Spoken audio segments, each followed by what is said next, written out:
Hello and welcome to all our viewers in Nigeria and around the world to AM News on Global TV, live in the nation's capital, Abuja. I am Jumai Manson. Now the news in full. The Manufacturers Association of Nigeria has faulted the proposed ban on sachet products across the country. The president of MAN, Francis Mishoye, said the ban will only cause more job losses in the manufacturing industry. Mishoye, who spoke exclusively with newsmen, reacted to the plan by the National Agency for Foods and Drugs Administration and Control to phase out sachet drinks. According to him, making decisions about manufacturing industry without due consultation with stakeholders is not the best way for the government to swing its regulatory sword, adding that the government should be more innovative and to also bring all stakeholders on board and consider ways this can affect them rather than take up irrational decisions. Further adding that the government should be looking for ways to create jobs rather than create unemployment, because people have made investments and people who are doing their jobs will lose those jobs. Moving on to the First Lady, Oluremi Tinubu, on Sunday received 4 of the 5 students of Federal University Dutsinma, Katsina State, rescued from kidnappers at the State House. This was, as she described, learning and education as versatility weapons in the fight against terrorism and criminality by individuals and committees. Each girl also received a scholarship grant of 1 million naira and a brand new laptop from the Renewed Hope Initiative, as Tinubu announced that the federal government will give a sum of 2 million naira to the parents of each of the rescued girls and 1 million naira to the vice chancellor of the university. The senior special assistant to the First Lady on Media, Busola Kukoyi, described this in a statement she signed on Sunday titled, First Lady of Nigeria, Senator Oluremi Tinubu, says education is a great weapon in the fight against terrorism. The Ogun Command of the Federal Road Safety Corps has emphasized the need for road users to change their attitude to stem crashes, especially on Lagos-Ibadan Expressway. The FRSC Sector Commander in Ogun, Anthony Uga, stated this in an interview with the News Agency of Nigeria on Sunday in Ota, Ogun. NAN reports 16 persons were killed in 3 separate accidents within 6 days along the Lagos-Ibadan Expressway. The FRSC appealed to motorists to change their attitude, adding, in his words, if you are fatigued while driving from a long distance, why not park and rest? The FRSC enjoined passengers to caution any errant drivers, saying passengers could even call the FRSC tow line to give the details of vehicles so that such vehicles to be apprehended. Uga said that they had embarked on sanitization on motor stations to educate drivers to desist from driving under the influence of intoxicating substances to stem crashes. The Campaign for Democratic and Workers' Rights has condemned the mass sack of 450 workers of Lagos State Water Corporation. The CWR described the sack of waters as insensitive and anti-workers in a period of economic crisis, adding that it will push the affected workers into more poverty and deepen the socio-economic problems that are already faced. The state government on December 5, 2023 laid off 450 workers of the State Water Corporation. In a statement signed by its national chairperson and the national publicity secretary, Rufus Olusesan and Chinedu Boson, respectively, on Sunday, CDWR demanded the reinstatement of workers to full employment with all rights and benefits accruable to regularized workers in the civil service. The Lagos State Traffic Management Authority, in an enforcement operation that started on Sunday, has impounded 78 trucks for indiscriminate parking in the Apapa Ijora area of the state. This was disclosed in a statement made available to newsmen by the Public Relations Officer Lasma Adebayo Taufik on Sunday. According to the statement, the vehicles were impounded by LASMA officers in conjunction with relevant security agencies to ensure smooth and seamless traffic for Lagosians during this festive period and beyond. Adebayo quoted the agency's acting general as saying that the enforcement actions will be ongoing and indiscriminate parking and obstructions and exit will not be tolerated. He urged drivers to take control of the road and to contact the agency's hotlines to report any abandoned or broken down trailers or trucks. Over now to Jos Abuja tanker crash. A heavy-duty truck carrying bottled water has crashed at Hawon Kibo on the Jos Abuja highway in lone accident, leaving scores of motorists and commuters stranded in the gridlock. Peter Longson, the public education officer of the Plateau Command of the Federal Road Safety Corps, confirmed the development in Jos. Longson said that the accident occurred at 4 p.m., adding that the tanker fell crossing the highway, blocking both lines. Mohammed Suleiman, an eyewitness at the scene of the accident who was on his way to Abuja from Jos, said that commuters had been stranded there for hours without movement from both sides of the road. However, he noted that hope for the stranded passengers seemed to be in sight as officials of the FRSC were mobilized into the area to remove the vehicle and ease the gridlock. The organized labor in the country will soon come up with a strong position on the suspension of the payment of wage award to civil servants and has warned the federal and state government to prepare to increase the minimum wage from the current 30,000 naira monthly, called on state governors to pay the minimum wage once it is signed into law next year. Already conversations are being held around the new minimum wage, which is expected to be signed into law soon. The federal government, on its part, has budgeted a sum of 1 trillion naira for minimum wage adjustments, promotion arrears, and severance benefits for civil servants in its ministries, departments, and agencies. Analysts of the 2024 appropriation budget released by the budget officer of the Federation revealed. However, state governments have largely remained silent on the issue of the new minimum wage for their workers, even in the face of escalating costs of living nationwide. The Lagos State Governor Babajide Sanwo-Olu has approved 35,000 naira wage award for the state public servants. This was just as he also approved the payment of 50% of basic salary as an end-of-year bonus for all political appointees and public servants, employees of local government and local council development area, Lagos State, Universal Basic Education Board, and the Lagos Neighborhood Safety Corps. The approval was contained in a circular obtained and signed by the Lagos State Head of Service, Bode Agoro. The statement further noted that the end-of-year bonus and the wage award, which will be paid alongside December 2023 salary, will be non-taxable. Over now to Kogi State House of Assembly on Saturday re-invited the Ministry of Solid Minerals to appear before its next Tuesday to defend her 2024 budget estimate. Also re-invited to appear before the House is Director General Kogi State Solid Mineral Development Agency. The Chairman, House Standing Committee on Solid Minerals, Honorable Omotayo Ishaya, gave the directive at the Assembly complex following the absence of the Permanent Secretary of the Ministry and the Director General of the agency. The committee Vice Chairman, Honorable Jibril Abu, who is the current lawmaker representing Ajaokuta House constituency, lamented that if Kogi State Governor Yahaya Bello can shut down all his engagements to appear before the Hollow Chamber to present the state budget, he sees no reason why some heads of MDAs would ignore invitation by various House committees to defend their next year budget.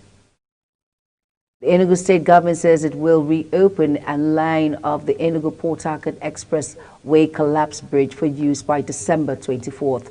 The State Commissioner for Works, Jared Otuji, disclosed this while briefing newsmen after the State Executive Council meeting held at the Government House, Enugu. Governor Peter Mba of Enugu State had on November 9th announced that the federal government would commence the reconstruction work on the collapsed bridge. Mba noted that the reconstruction would begin with palliative work on the one lane of the bridge that was standing to ensure it was ready for use within the next 9 days. Speaking, Otuji said the Federal Ministry of Work is reconstructing the Artisan Cattle Market Bridge in collaboration with the Enugu State Ministry of Works.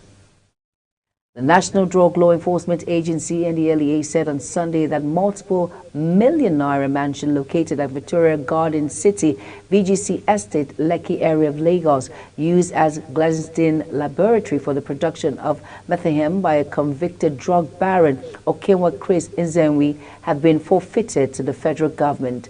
The agency said this followed his successful prosecution and conviction in court for drug offences. Spokesman Femi Babafemi said Okenwa was arrested along with his associate Sunny Okeuka on 30th July 2022 and subsequently arraigned on 4 counts if charged at the Federal High Court, Lagos. They pleaded guilty on 7th July 2023 while they were convicted and sentenced to 4 and 3 years imprisonment each with an option of a fine of 4 million naira and 3 million naira respectively, in addition to community service for 4 and 3 weeks each. His vehicle was equally forfeited to the federal government. At least 200 Nigerians have died from Lassa fever in the first 11 months of 2023, a disease that is preventable with good hygiene and treatable if prevented early at hospitals. Over 1,170 confirmed cases of the disease were recorded across the country within that period, indicating a fatality rate of 17% in Africa's largest country. In terms of population and economic size, the details of the disease spread by rodents were released on Saturday by the Nigerian Center for Disease Control and Prevention, NCDC, on its website. In a statement on its website, the NCDC said the data was from 1st January to 3rd December, and confirmed cases were recorded in 28 states and 140 local government areas across the country.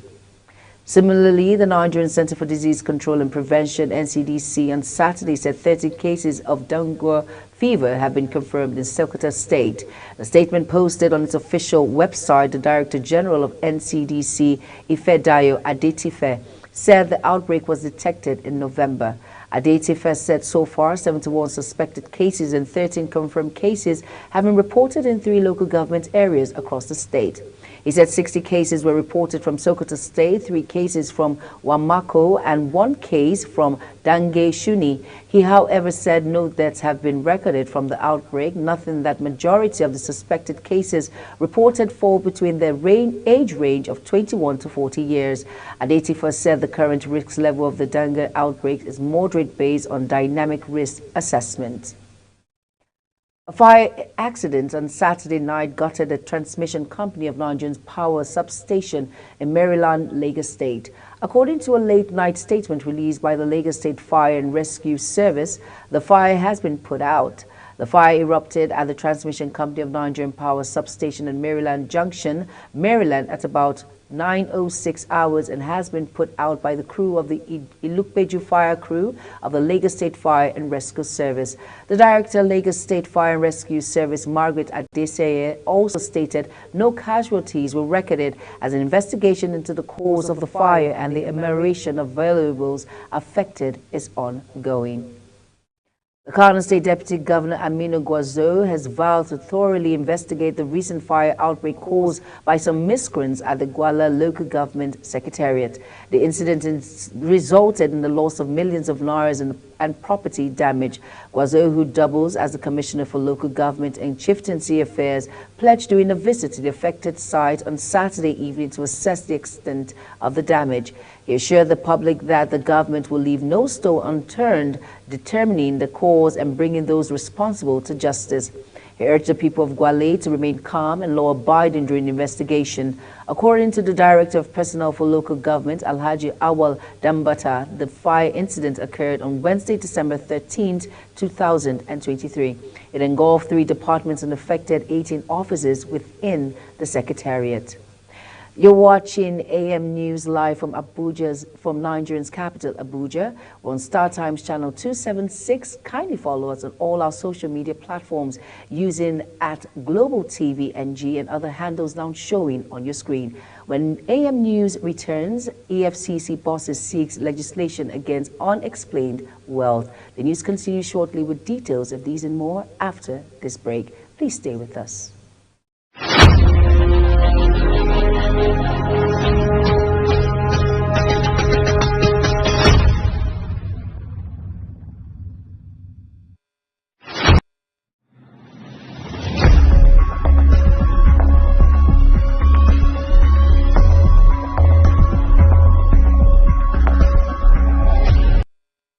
Back, and if you're just tuning in, this is AM Global TV News.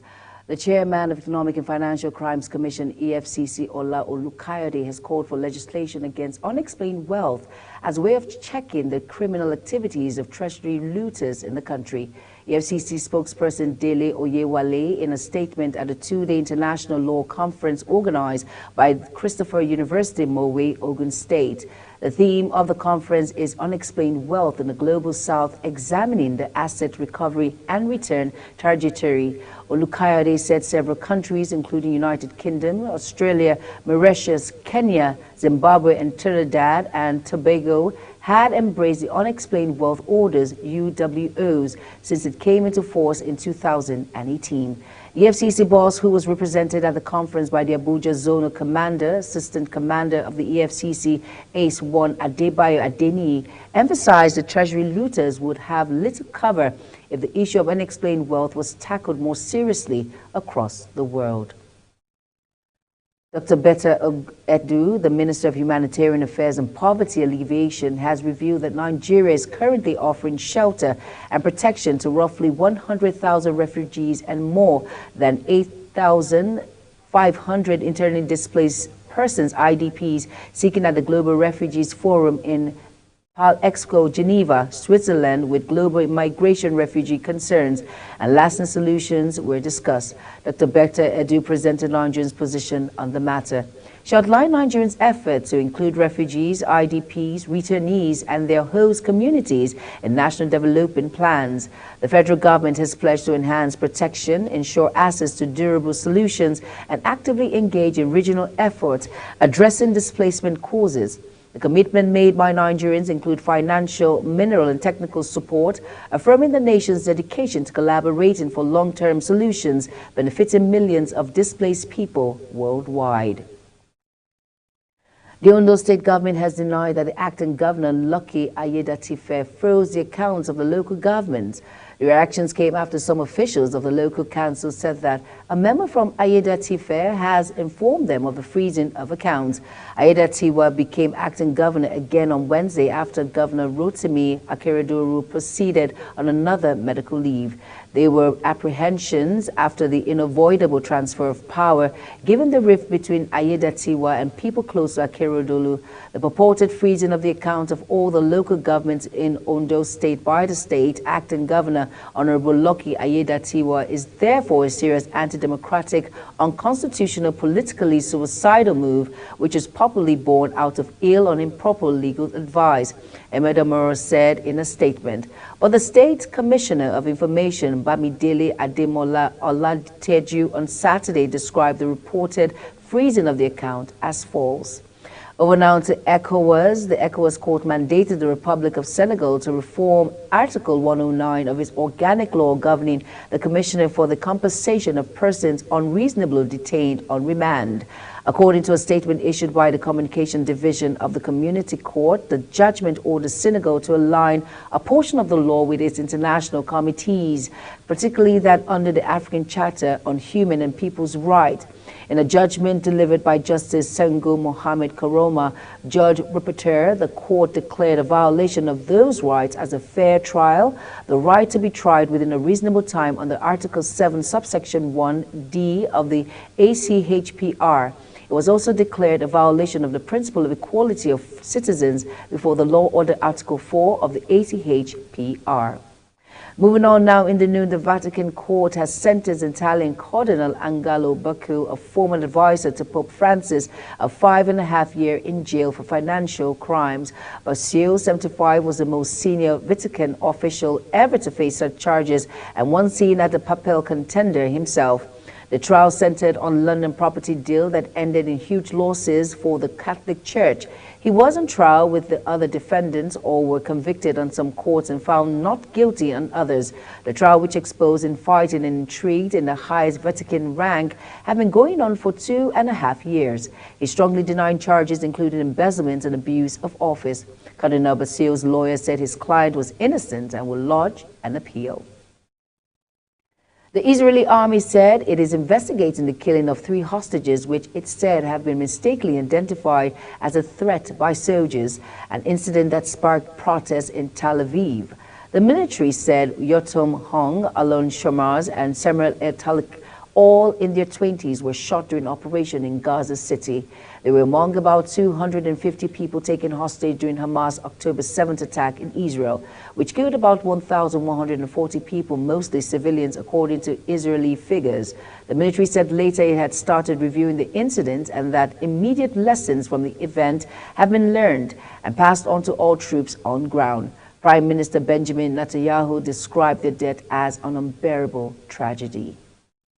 Now, on our business desk, Nigerian Deposit Insurance Corporation, NDIC, has announced the disbursement of more than 1.7 billion naira to customers affected by the revocation of licenses of microfinance banks and 4 primary mortgage banks. Speaking at the 2023 NDIC Editors Forum in Lagos, Bello Hassan, the Managing Director, Chief Executive Officer of NDIC, revealed that the payments were made following revocation of licenses by the Central Bank of Nigeria, CBN, earlier this year, affecting 183 institutions comprising microfinance banks and primary mortgage banks. He highlighted that the insured deposit represent the initial claim paid to depositors by NDIC in the event of a bank license revocation, with set limits of 200,000 naira and 500,000 naira per depositor per bank for the MFB and the PMB subsectors, respectively. The leadership of Nigerian Employers Consultative Association and Nigerian Union of Food, Beverage, Tobacco Employees have raised alarm over looming mass sack across the country. This is just as they called on President Bola Ahmed Tinubu to intensify his efforts to protect the jobs of remaining workers left in the country to forestall rising cases of insecurity across the country. Citing the over 20,000 workers that already lost their jobs within few weeks as reasons for their call, both NACA and NUFBTC warned that the efforts of bringing in fresh investors by President Bola Ahmed Tinubu would be a mirage, as would-be investors would be discouraged as old ones are closing down. In his own submission, the Director General of NACA, Adewale Smart Oyerinde, reminded federal government that multitude of hungry men and women could be potential instrument against peace. Oyerinde called on government to reduce the heavy burden that is working against real sector for surviving and new ones to come into the land. Liu Kode, Central Counselor of the Chinese Embassy, has urged China and Nigeria to exploit the untapped potential of fashion shows to boost textile industry and increase gross domestic product GDP. Liu, who is also the director of China Cultural Center in Nigeria, made the call during the first edition of the Sanoma Nigerian Fashion Show on Saturday in Abuja. He expressed confidence that fashion show could contribute significantly to boosting the textile industry and increase Nigeria GDP in the long run. After seeking Geng Fontaglio, Managing Director Simono Nigerian Co. Limited, said that when GDP grows, employment opportunities will increase with textile companies hiring more workers. Fenteo reiterated Simono Nigerian sustained principle of cooperation with local enterprises to contribute to the growth and development of the country. Over now to sports, NBA legend Kareem Abdul-Jabbar has been taken to the hospital after breaking his hips in the fall at a concert on Friday. The 76-year-old, who is the only 6-time most valuable player in the league history, is set to have surgery in Los Angeles Hospital. Abdul-Jabbar played the NBA from 1969 to 89, winning 6 championships, 5 with the Los Angeles Lakers. He held the NBA career regular season scoring record of 38,387 points until LeBron James broke it in February. The 19-time All-Star, who stands at 7 feet and 2 inches, still holds the record for regular season field goals and career's minutes played. AC Milan Technical Director Geoffrey Moncada says the Rossoneri is impressed with the recent performance of winger Samuel Chukwueze for the club in their last 2 UEFA Champions League games. Chukwueze joined Milan from Verona in the summer, but he struggled to translate his season form for Milan, firing blanks in 11 matches, 6 of which he started. But despite his slow start in Italy, the 24-year-old is gradually finding his feet at the club, scoring in consecutive Champions League games against Newcastle United and Borussia Dortmund, according to Sempre Milan. Moncada expressed satisfaction for the Nigerian, hampering on his work rate and skill set.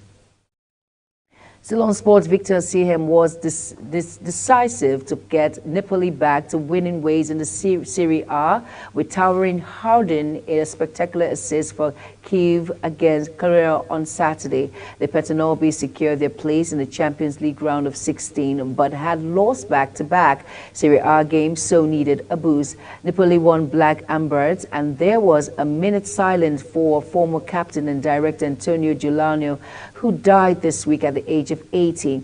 Cross from the left was just beyond Victor Osimhen at the back post. Then the Nigerian tested Simon Scuffet at the near post. Eduardo Gandiani gave himself twice in the way of Osimhen finishes inside the box, while Gallardo threatened with a Tommaso Angola strike from the edge of the area that was deflected just wide of the Granella Razzano. This is News AM. This is AM News, and it comes to you live from Nigeria's capital, Abuja, on StarTimes channel 276. Kindly follow us across all our social media platforms using that Global TV News and other handles now showing on your screen. I am Jumai Manson. Thank you for watching. See you again.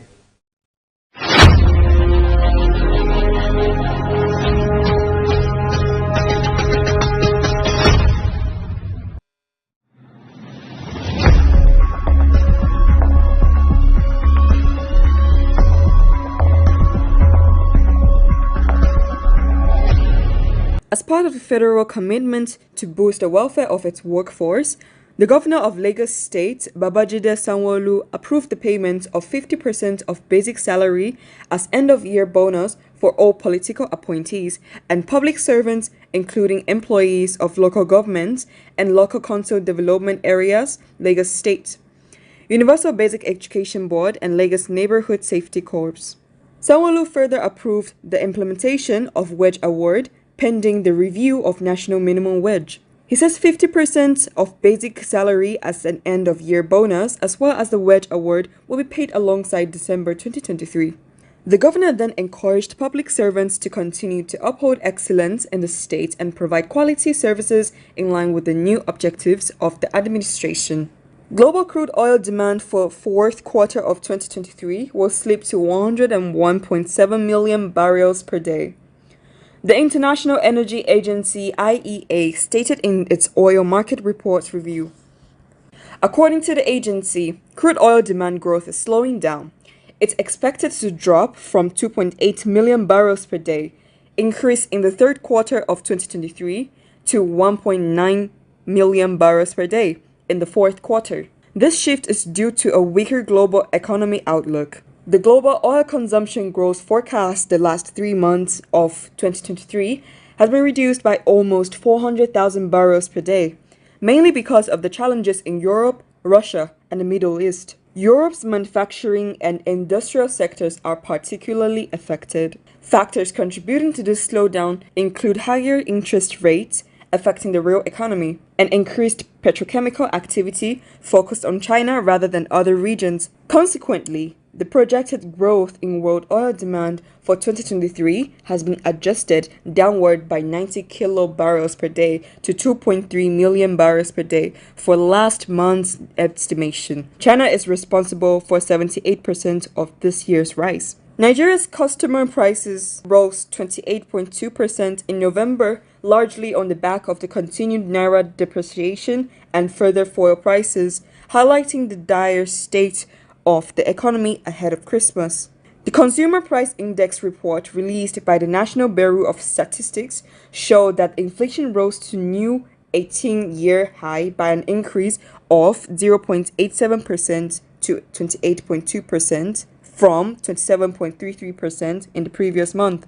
The report also revealed that food inflation, which contributes 50% of inflation rate, rose to 32.84% in October, the highest in 18 years, from 31.52% in September. The rise in food inflation on a year-on-year basis was caused by increases in price of oil and fat, bread and cereals, potatoes, yam and other tubers, fish, fruit, meat, vegetables, milk, cheese, and egg.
Thank you, everyone, for staying with us here on Global Morning.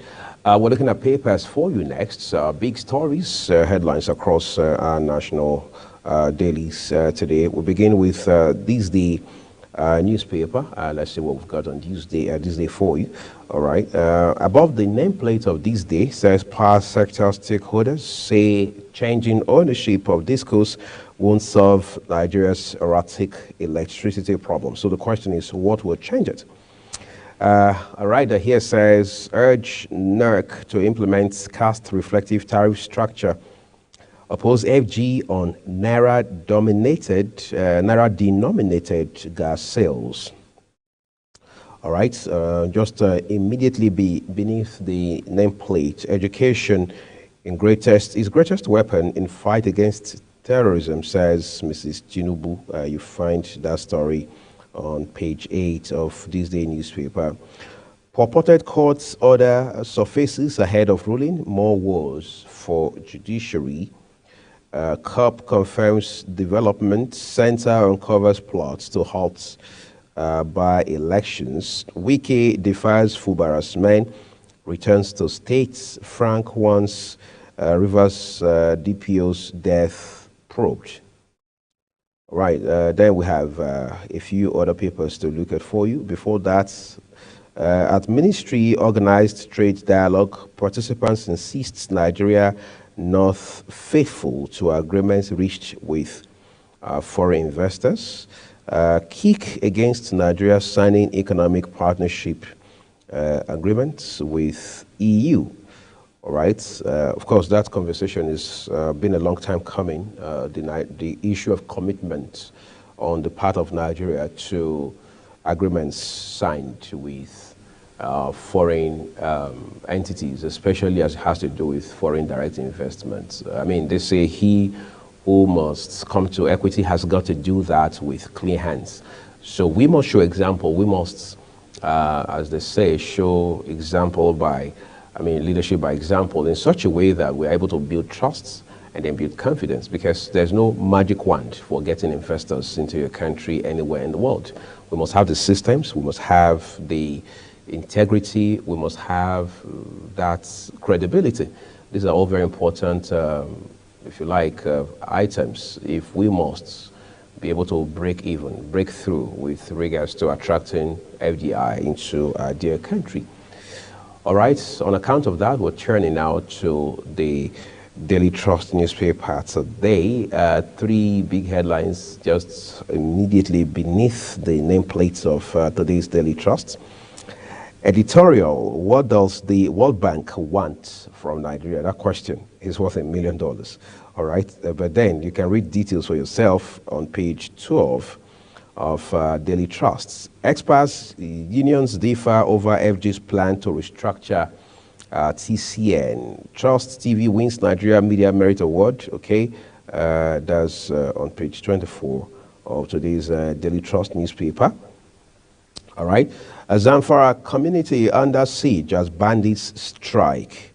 Then, as we take a look at details of that for you, realize that we have a few riders there. Military vehicles, police outposts burnt, 3 persons killed, 16 abducted. State government to hire 4,200 security guards. All right, Zamfara community under siege as bandits strike. Quite a sad story there. All right, then it says Fedifere raises alarm over rising kidnappings in Southwest. Ripples over appointment of 132 liaison officers for Kano local government areas. Customer loyalty, that's a different discussion altogether. NMA gives FG 45-day ultimatum to review doctors' salaries. So question is, what happens if, just if, after the 45-day ultimatum, the federal government doesn't review doctors' salary? Well, I'm sure you find out details on page 27 of today's Daily Trust newspaper, okay? And then Daily Sun also has quite a lot of stories for you this morning. But the star story here says, Naira scarcity, BDCs SMEs, others grown as experts queries CBN. Crisis ending soon, says Apex Bank. Ohaneze president alleges conspiracy against Igbo. How? Well, page 8 is where you find details of that story this morning. Rivers, G27 leader rejects passage of budgets. Of course, by G27 here, the reference is apparently to the 27 members of the Rivers State House of Assembly who last week had defected from the People's Democratic Party, the PDP, to the All Progressives Congress, the APC. Of course, the governor of the state, Fubara, is a member of the PDP. So now, last week, Wednesday, he had to present his 800 billion naira appropriation proposal to a four-member house within the government house, all right? But again, the leader, who happens, as we know it, to be the speaker, is the one recognized by courts or by law, all right? So that was the House of Assembly, four-member House of Assembly to whom the governor had presented the 2024 appropriation proposal. It looks like a child's play, but it is the political reality in that state as it stands right now. The governor, Mr. Nyesom Wike, and other key players in that state dropped their ego and fixed the problem in the overall interest of the people of the states. Is going to just get more childish by the day. I mean, governance is no small play. It's real business. And until those who lead Nigeria across board begin to understand that, it's always going to be about a former governor and his successor, without thinking about the implication for the states. I mean, if not for the fact that a lot has changed lately about on those states, we were also dealing with a similar situation there, even though that was not particularly about a former governor and the man who succeeded him, but instead about a sitting governor and his sitting deputy governor. All right, but the point here being made is that politicians, whether you are elected or appointed, must always understand that power belongs to the people. Use it for the people. I mean, Mr. Wike was there for 8 years, and today he's the former governor. So Fubara is also going to be there for a maximum, as allowed by law, for 8 years, and then he'll be out of there. So it has to be about what you do while you're there. Wike has done his 8 years. He left there months ago. Today, it's another gentleman who is there as the governor of that state. The least anyone can do for him is give him all the support that he needs and let him be. If he has committed any infraction as the governor of the state, the law is clear as to what should be done to him. In the meantime, we understand, in the eye of the same law, which is the grandam, he enjoys immunity as the governor. So I think those are issues that are very straightforward enough. All right, but let's look at the right end, front cover of today's issue of the Daily Sun. It says, off-cycle elections, Serap sues INEC over failure to prosecute electoral offenders in Bayelsa, Kogi, Imo. Adeboye, why I didn't stop Olaoye from contesting Son Ogbomosho. All right, you read it up on page 28 of today's Daily Sun newspaper. Convicted drug baron loses VGC mansion SUV as NDLEA arrests grandma for drugs in Lagos. Tinubu hails appointment of Professor Uche Egbu as London Varsity president. That's right, on page 28 of today's Daily Sun. She's been made the president of one of the colleges under Oxford University. I mean, she is a Nigerian, so we're proud of that. Another Nigerian making Nigeria proud. We hope our politicians also take a cue from this. Because it's not enough, because the next thing you hear is this governor is congratulating her, the other governor is congratulating her. Of course, we understand the president has also congratulated her. But beyond all of these congratulatory messages, the question is, what lessons are we learning in terms of being ambassadors of our country across the board? Just see what they're saying about Nigeria now, that we don't show commitment when it comes to the way we approach issues around foreign direct investment, all of the agreements around it. And some stakeholders are not even telling the Nigerian government not to bother signing any kind of economic partnership agreements, what they call EPA, with the European Union. That's embarrassing for the giant of Africa, all right, the most populous black nation on earth. there's got to be more we can do. We can do better than we are currently doing right now. So enough of congratulatory messages for Nigerians who have broken new grounds, who have pushed the limits across different spheres of influence overseas. We should begin to replicate that at home. We should begin to follow that same path so that we can have concerted efforts ultimately. All right. Tinubu hails appointment of Professor Uche Egbu as London Varsity president, but there's another headline just underneath that on page 2. That's where you find the details. NPA bursts fake electronic call-up syndicates at Lagos Port. Nigerians, others die as 61 migrants drown off Libya coast. On page 27, it's a sad story. I had to take a deep breath to just digest that real quick, because just when you think these incidences have abated, I mean, these instances of people trying to cross from somewhere in North Africa to Europe, and then the next thing you hear is another boat has capsized, another boat has drowned. I mean, Nigerians and other Africans, you know, involved in such accidents. And now see what Italy and UK have done with regards to those who are crossing, all right, from Morocco, and see what the UK in particular is trying to do with Rwanda by ensuring that those who cross over are brought to Rwanda. But we understand that's still an initiative that's standing on one leg, because there are litigations against it, there are concerns around ethics, and there are issues around policies, diplomatic policies, that is, and so on and so forth. But ultimately, the point here is African leaders must see this as a challenge, not just to be blaming leaders across Europe. I mean, if these African rights, in terms of the politics, leadership, and governance, in terms of infrastructure, I mean, take my word to the bank, most of these people won't even think of towing this path on which they find themselves. I mean, you have no idea what it takes for somebody to leave Nigeria and go all through the desert, all in the hopes of probably one day crossing over. So people won't make this journey. That's not to say you won't have people who are bent on being adventurous for the wrong reasons, people who are stuck in their ways, people who just take careless, uncalculated risks. But it's a way of saying that we would cut down very drastically the number of persons who embark on these perilous journeys if we had a system back at home that works, all right? Let's see the last headline from Daily Sun this morning is at the very foot of the front page. All right, says NLC dismisses notice of nationwide strike, all right, which means that NLC has no plan to go on strike, at least not anytime soon.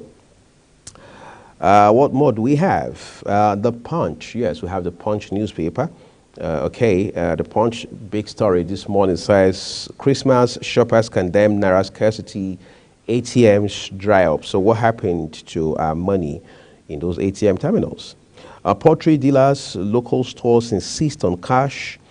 Consumers buy Naira notes from petty traders. Customers lament hardship. Hoarding worsens. CBN expects banks to disburse more cash. So is CBN saying that the cash is with the bank? Who is holding our cash? We don't obviously want to have in December the same challenge we had particularly between February and April. Okay, electricity subsidy gulps 376 billion naira. Consumers pay 783 billion naira. That's on page 22 of the Daily Sun. MAN Airlines Dangote in talks over diesel Jet A1. Afenifere worries over rising armed robberies in Southwest. NDLEA seizes convicted Lagos Baron's mansion, nabs grandma. What's more, I knew long ago Gandhi would become so. That's Pastor Adebo there talking. 3 died, 7 injured in Lagos-Ibadan Expressway crash. U.S. lawmaker wants Nigeria on concern list over blasphemy killings. Okay, The Guardian is where we're checking out next.